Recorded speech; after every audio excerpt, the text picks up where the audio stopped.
Nesse vídeo nós vamos apresentar os conceitos do mapa de Carnot através de um exemplo resolvido.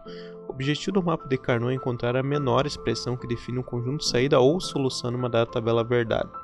Existem outros métodos que encontram essas expressões, porém, o mapa de Carnot possui a característica de determinar a menor expressão, ou seja, a expressão mais simples.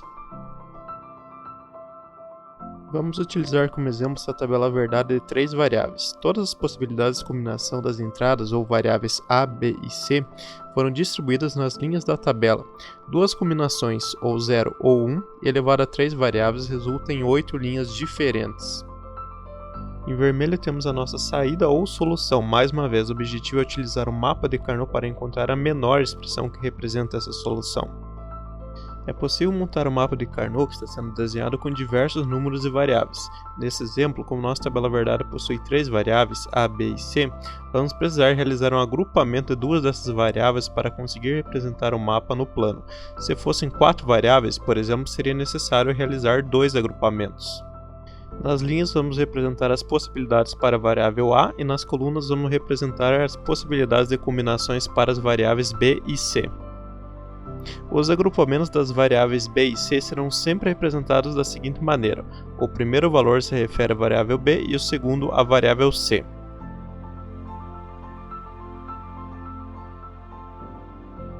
Preenchendo as combinações das variáveis b e c, percebemos uma pequena diferença na ordem das colunas do mapa com as linhas da tabela verdade. O mapa de Carnot foi montado dessa maneira porque para o método funcionar deve existir apenas a variação de um bit de uma coluna para outra. Portanto, temos que ter o cuidado de sempre fazer a representação conforme está ilustrado no mapa. Percebemos que as combinações para as variáveis b e c se repetem nas demais linhas da tabela quando a variável a se altera. Portanto, essas combinações já foram devidamente representadas no mapa. Analisando a coluna da solução, percebemos que 3 das 8 linhas possuem o valor 0 e 5 possuem o valor 1. Portanto, por ter uma quantidade menor, é mais rápido encontrar as posições dos zeros e depois preencher as posições que sobram com o valor de 1.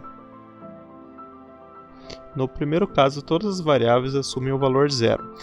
Nós vamos preencher a célula correspondente no mapa. No segundo caso, as variáveis a e b permanecem 0 e a variável c assume o valor 1. Preenchemos a célula correspondente no mapa. E no terceiro e último caso, a variável a assume o valor 1 e as demais assumem o valor 0.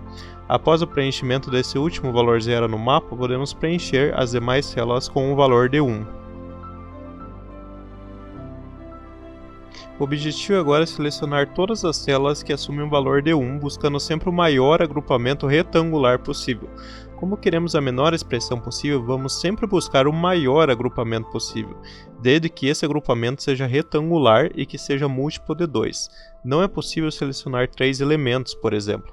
A única exceção deve ser quando temos um valor de 1 isolado no mapa. Nesse caso, somente ele é selecionado.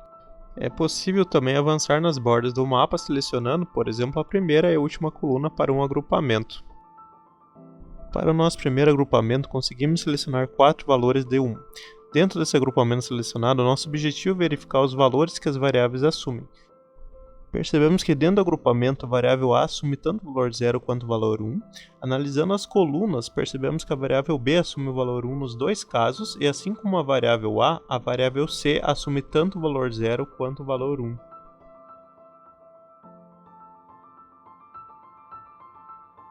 Quando as variáveis assumem duas possibilidades, elas são descartadas. O mapa possui ainda uma célula de valor 1 sem seleção. Conseguimos agrupar essa célula restante com mais uma célula ao lado. Não há nenhum problema em repetir células anteriormente já selecionadas. Lembrando que o objetivo é sempre selecionar o maior múltiplo de 2 possível de forma retangular. Para o nosso segundo e último agrupamento, percebemos que a variável a assume somente o valor 1. Analisando as colunas, percebemos que a variável b assume tanto o valor 0 quanto o valor 1 e a variável c assume somente o valor 1.